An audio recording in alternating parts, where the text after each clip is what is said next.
Σήμερα θα δούμε πάλι με τη δύναμη του CSS κουμπιά με γραφικά. Κουμπιά με zoom, κουμπιά να αλλάζουν χρώμα, κουμπιά με border γύρω-γύρω. Το παράδειγμα θα το βρείτε στο joomla.webhosting.gr. Στο μενού στις υπηρεσίες μέσα έχουμε tutorial, CSS button. Το παράδειγμα μας είναι εδώ, θα βλέπετε. Θα δούμε πώς με απλά βήματα και πάλι μπορούμε να το βάλουμε στο site μας. Να βελτιώσουμε το site μας με κίνηση. Μπαίνουμε στο site μας πάντα ως administrator. Πάμε στο template manager να διαχειριστούμε τα αρχεία μας. Στο CSS στο φάκελο και εδώ πέρα έχουμε δημιουργήσει από το προηγούμενο το animation, αλλά για να μην μπερδευτούμε με τον κώδικα θα δημιουργήσουμε πάλι ένα καινούριο αρχείο το οποίο θα το ονομάσουμε CSS button, για να ξέρουμε ότι εκεί πέρα έχουμε όλα τα κουμπιά μας. Create, δημιουργήθηκε, πάμε να το δηλώσουμε και μέσα στο template μας πάλι για να μας το διαβάζει. Copy,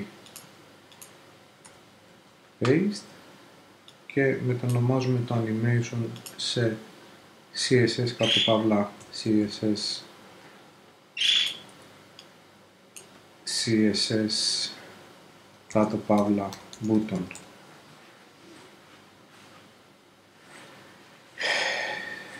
Save και close.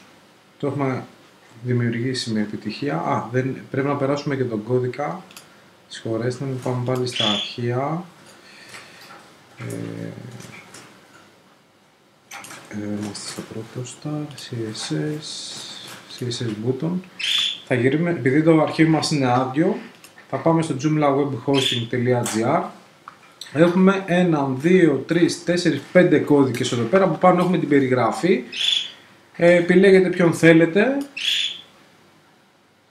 Μπορείτε να τους βάλετε και όλους τους κώδικες. Εγώ θα επιλέξω κουμπί με zoom και κίνηση. Copy, θα κάνουμε copy, paste. Λοιπόν, το αρχείο μας είναι έτοιμο. Save and close. Λοιπόν, και πάμε τώρα να το κάνουμε να δουλέψει. Θα φτιάξουμε και ένα μενού για να φαίνεται ξεχωριστά. New. Θα το ονομάσω CSS button. Ορίστε. Main menu, select type, article, future. Ωραία. Save and close. Και τώρα θα φτιάξω το μοντιουλάκι μου, το οποίο θα είναι πάλι σε custom HTML. Το ονομάσω CSS button tutorial. Πολύ ωραία. Και όπως είπαμε και στο προηγούμενο tutorial μας, με το toggle editor πατημένο για να μας το πάρει ως κώδικα, θα κάνουμε αντιγραφή. Τον κώδικα είπαμε ότι είναι το κουμπί με zoom και κίνηση.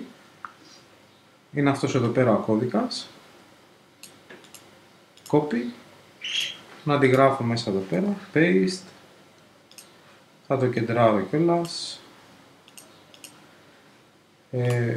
Θέλω να μου φαίνεται στο μενού, στο CSS button και στη θέση position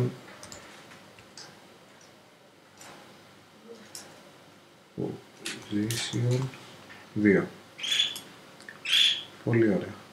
Και save και close. Είναι έτοιμο. Πάμε να το δούμε και στην πράξη. Το μενού του CSS button εδώ.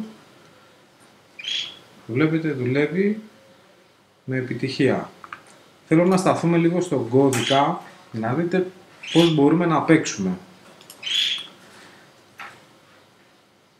Το πρώτο start. Λοιπόν, έχουμε CSS. Λοιπόν,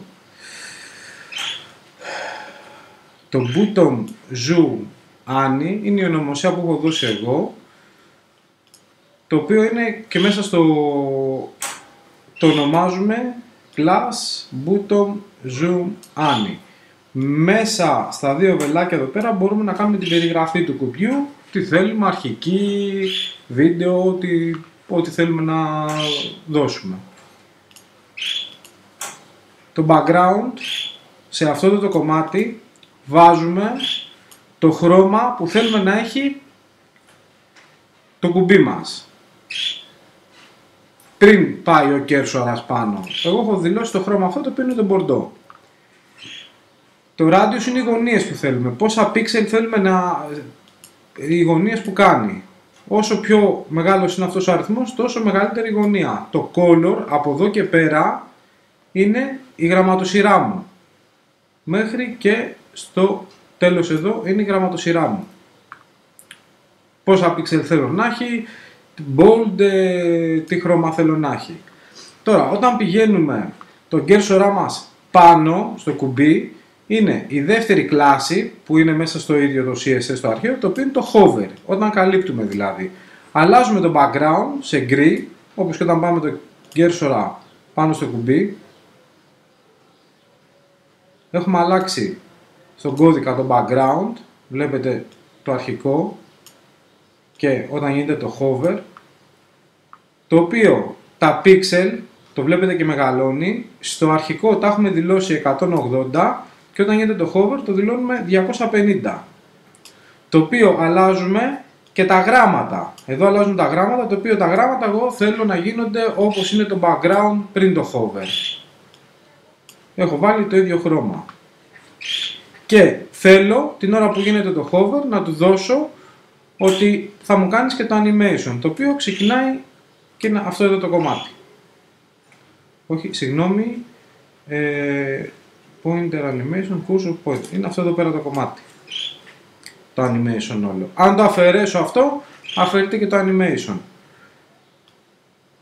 Και το επιπλέον που μπορούμε να κάνουμε στον κέρσορα, όπως βλέπετε εδώ πέρα, το έχω βάλει ότι όταν πηγαίνει πάνω ο κέρσορας στο κουμπί μου, θα γίνεται pointer. Μπορούμε να το βάλουμε και auto και να επιλέγει το σύστημα μόνο του αν είναι γραμματοσυρά, τι κέρσορα, τι σύμβολο θα βγάζει στον κέρσορα. Σας ευχαριστούμε πάρα πολύ που το παρακολουθήσατε το tutorial.